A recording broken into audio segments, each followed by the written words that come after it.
All right, so you got a Trailblazer SS and you want a 60-foot hard at the racetrack. You're going to want to watch this video because we're going to go over everything.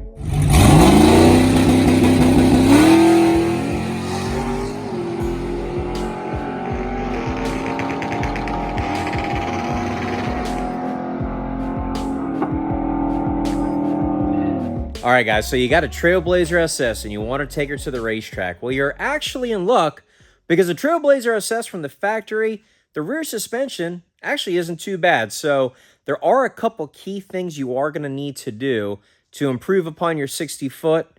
But we're going to go over this real quick, and I'll show you kind of what we got from the factory and then what you guys would need to do and what parts you'll need to get to make these things 60-foot pretty hard. So the factory concept is actually kind of a 4-link suspension. So we've got the original pickup point here and the original pickup point back there for the top bar. And then down here at the bottom bar, we've got the original pickup point. And then this bolt right here is actually where this control arm would be from the factory. So starting off with, we've got a great suspension. Now, one of the downfalls that you're going to run into with the Trailblazer SS is actually they are not coil spring from the factory. So it's actually an airbag. And anybody who's had a Trailblazer SS knows that the airbags, and especially the air pump that's usually mounted over here on the side of the frame rail, kind of notorious for going bad. And over time, actually, overnight, the bags deflate. So one of the first things that you're going to need to do, and again, there really ain't a whole lot of parts you're going to have to buy here, but you're going to want to go over to a coil spring, get rid of the factory airbag setup. There's a lot of different coil springs on the market, and what I'm running on this truck here is actually what would be called the Beltac 30.5-inch kit. So 30.5, what that number represents is if you've got a factory wheel and tire on these, if you measure from the bottom of the fender lip to the ground, that would be 30.5 inches. Another common one's the 31.5, but we like stuff kind of low and in the weeds here on this channel. So we went ahead and we went with the Beltac 30.5-inch kit.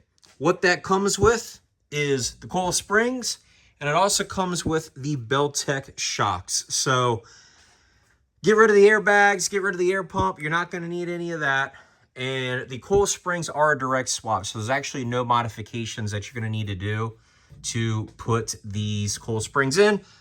As far as the shocks go, so they just bolt in the factory locations. So down here on the rear end housing, and then right up here, this is the factory upper shock mount. They're just a direct fit. And honestly, the shocks and the springs, I mean, you can install almost in no time. It's just a real quick, I'd say, even deleting the airbag stuff, probably 2 hours, you're in business. So that kind of takes care of the shocks and the springs. And we're actually going to go over here. After we go over my setup, I'm going to give you a couple different options as well. Now, moving on to rear sway bars. So I actually am still running the factory rear sway bar. There are a couple aftermarket sway bar options on the market, and more than likely they probably do good. But guys, we've been 139 60-foot on this factory sway bar, and I got to be honest with you, it leaves dead flat. And for a drag racing application, I'm not so sure and convinced you even need to run an aftermarket sway bar. I mean, this thing definitely has a little bit of meat to it, and just kind of what we've experienced, I really have not seen a need to have to upgrade the sway bar. So guys, moving on to actually the geometry of the 4-link. So factory height, suspension's not too bad on these things. The instant center is kind of a little bit long. So what we're going to do, we're going to talk about kind of what these numbers represent and what you can do to kind of help this thing get some bite. So as far as pickup points go, the front pickup point, this is stock, completely unaltered. We're still using the factory location for the upper front. As far as the back goes, same thing. This is the stock upper mount. Have not modified anything there. Kind of moving on to the bottom here. Stock mount again. So you can kind of see we already have some pretty good geometry. But guys, probably the most important piece of it all is going to be these PCM of North Carolina lower control arm relocation brackets. So they do make them in 2 flavors. They make a bolt-on version, and then they make a weld-on. So I've elected for the weld-on, just obviously, you know, hard racing, 60-footing, want to make sure these things do not go anywhere. So these are available. They have them online. Just go ahead and order them. And guys, this is going to be critical for something you're going to need. Thankfully, everywhere else kind of works out perfect, but especially when you lower these things, it literally buries the instant center in the ground. We'll talk about that in a second, what that is, but basically being able to drop the lower control arm mount actually gets that instant center back up in the front. And depending on what your height is and what kind of bar angle you're looking for, they actually give you 3 different holes. But for a 30.5-inch kit, I found this works out pretty good. So let's go ahead. Let's talk about instant center just real fast. So guys, picture this thing at ride height and the rear end's up a little bit. This bottom bar, you can kind of see it's at an angle now, but when you lower it down and put the weight on it, there's just a little teeny bit of uphill bar angle on this bottom bar. And basically, the spread in the back is wider than the spread at the front. So what happens is this thing actually makes an imaginary triangle if you just follow the intersect point. So if you draw an imaginary line through the center of that bolt, through the center of that bolt, and then the same thing for the top, eventually somewhere you're going to get an imaginary point. That'll be your instant center, and then that's basically the leverage point that these things are going to try and pick up the truck or squat, kind of depending on what kind of bar angle you've got here. But whether it be for a slick or a radial, I've kind of found that kind of this configuration right here and the power that we're running works out pretty good. Another thing that I do want to point out, guys, that the lower control arm and the upper control arm on this truck are 100% stock, still rubber bushings and everything.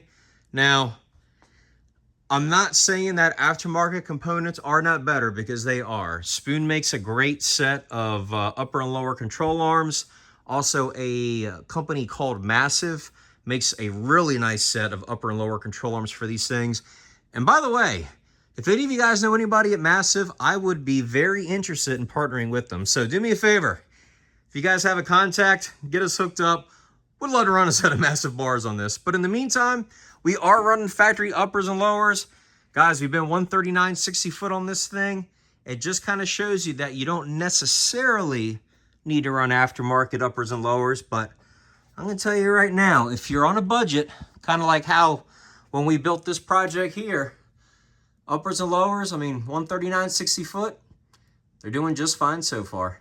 So that's the setup I'm running, guys. Factory uppers and lowers, 30.5-inch spring kit, 30.5-inch Beltec shocks, factory sway bar, and then the PCM of North Carolina relocation brackets. That combination right there, I'm telling you, you get this thing on a good wheel and tire package, she's gonna 60 foot hard. So now that we've gone over this, I'm going to show you a couple other things you guys can do if you're looking to spend a little bit more money. And again, not always spending more money means better, but just want to give you guys a couple options. So first thing you can do, of course, change the uppers and lowers. You guys could upgrade the sway bar. Again, for drag racing, I'm not really convinced that that's something you would need to do. Maybe if you were like trying to, I don't know, road race one of these things for whatever weird reason, you could do that. But when it comes to shocks, so you guys have seen some of the previous videos when we talked about front suspension. We run KW front coilovers. KW does make a rear shock that I do believe is adjustable. Oddly enough, I found the valving in these works pretty good. But if you did want to upgrade the shocks, you could run a KW shock. Obviously, you could even do something like an AFCO or a strange shock, something of that nature there. Also, I've seen people actually try and put a coilover in this location, and I've got to be honest with you, this upper mount is pretty freaking thin. I would highly advise against actually doing any sort of like coilover where actually the weight of the vehicle is on this mount. You would definitely need to beef up this mount somehow if you want to do that. Plus, running a coil spring makes this so thick that actually it's really going to get into your tire clearance. You'd have to actually push the wheels out a little bit, and frankly, that's not cool. So not only does it need to work good, but it's got to look good as well. So a couple other things here you could do if you actually wanted to get away from the factory coil mount and an external shock. You could actually mount a coilover in here. Maybe you could come off this bar or something like that. But guys, I'll be honest with you.